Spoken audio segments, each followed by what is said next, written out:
Noong unang panahon sa isang liblib na nayon, ay may mag-ina na naninirahan sa tabi ng kakahuyan. Ang ina na si Aling Rosa ay isang relihiyosang babae. Palagi siyang nagdarasal, at sinanay din niya ang kanyang anak na lalaki na magdasal at mag-orasyon bago sumapit ang dilim. Ang anak na si Juan ay isang mabuti at masunuring anak. Palagi niyang sinusunod ang utos ng kanyang ina tungkol sa pagdarasal. Bago dumilim, kahit saan siya naroon ay umuwi siya upang samahan ang ina sa pag-orasyon sa tapat ng kanilang bahay. Maagang namatay ang asawa ni Aling Rosa. Natutuwa naman siya at naging mabait ang kanyang anak na si Juan, na nakatuwang niya sa pagtatanim at paghahanap ng mga makakain. Sa paglipas ng panahon, mabilis na tumanda si Aling Rosa, at si Juan naman ay naging isang makisig na binata. Si Aling Rosa ay nanatili na lamang sa bahay at palaging nagpapahinga, samantalang si Juan ay siyang naghahanap ng kanilang makakain sa araw-araw. At kahit mahina na si Aling Rosa ay hindi pa rin nila nakakalimutan ni Juan ang magdasal. Minsan, habang si Juan ay nangunguha ng bungang kahoy sa gubat, isang babae ang kanyang nakilala, at ito ay si Helena. Si Helena ay lubhang kaakit-akit kung kaya't agad umibig dito si Juan. At dahil sa panunuyo ni Juan kay Helena, gabi na ito nang makauwi. O anak, di na bikayata ng uwi ngayon. Hindi mo natuloy ako na samahang mag-orasyon, ang wika ni Aling Rosa sa anak. Dumalas ang pagtatagpo ni Juan at Helena sa gubat. Nahulog ng husto ang damdamin ni Juan sa dalaga. Hanggang minsan, nabigla si Juan sa sinabi ni Helena. Hanggang ngayon ay hindi ko pa nararamdaman na tunay ang pag-ibig mo sa akin, kaya nagpasya ko na ito na ang huli nating pagkikita.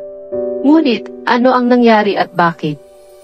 Sabihin mo, paano ko mapapatunayan sa iyo na tunay ang aking pag-ibig? Sabihin mo at kahit ano ay gagawin ko, ang pagsusumamo ni Juan. Maniniwala lamang ako sa pag-ibig mo, kung dadalhin mo sa akin ang puso ng iyong ina na nasa iyong mga palad. Ang matigas na wika ni Helena.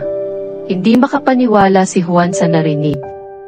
Malungkot itong umuwi dahil binigyan siya ng taning ni Helena.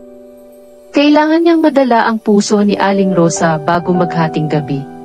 Nang dumating si Juan sa kanilang bahay ay agad siyang niyaya ni Aling Rosa na mag-orasyon. Nagtungo ang mag-ina sa harap ng kanilang bahay. Ngunit habang nagdarasal iba ang nasa isip ni Juan. Naiisip niya ang pag-iibigan nila ni Helena. At biglang hinugot ni Juan ang kanyang itak, at inundayan si Aling Rosa sa likod. Bumagsak sa lupa ang ina ni Juan, at kahit nangihina na ay nagsalita ito. Bakit mo nagawa ito anak? Ngunit ano pa man ang iyong dahilan ay napatawad na kita. Ngunit humingi ka ng tawad sa Diyos.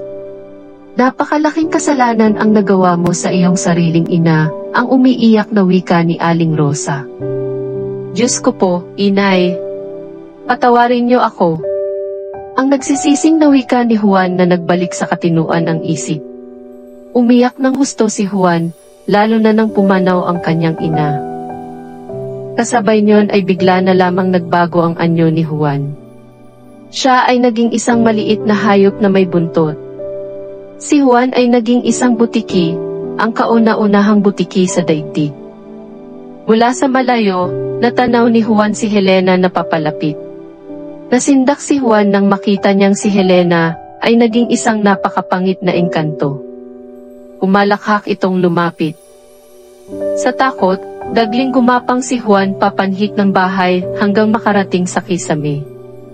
Nakita rin ni Juan ang engkanto. Sa labis na katuwaan ay naging iba't ibang uri ng kulisap at insekto at naglaro sa paligid. Agad na pinagkakain ng butiking si Juan ang mga kulisap na napagawi sa kanya. At dahil doon ay hindi na nakabalik sa dating anyo ang engkanto, at nagtago na lamang ito sa mga halamanan bilang kulisap. Nagsisi ng husto si Juan, ngunit huli na. At bilang pag-alala sa kanyang ina, sinasabing si Juan at ang sumunod pa niyang lahi ay patuloy na bumababa sa lupa bago dumilim upang mag-orasyon. At At hanggang sa ngayon nga ay patuloy pa ring pinupuksa ng mga butiki ang mga kulisap na sa paniniwala nila ay mga engkanto. Kung kayo po ay magmamatsyag sa paligid ng inyong bahay sa tuwing sasapit ang dapit hapon, ang mga butiki ay bumababa sa lupa. Ito po ang sinasabi sa alamat na ang mga butiki ay nagdarasal sa tuwing sasapit ang dapit hapon. Aral na mapupulot sa ating kwento.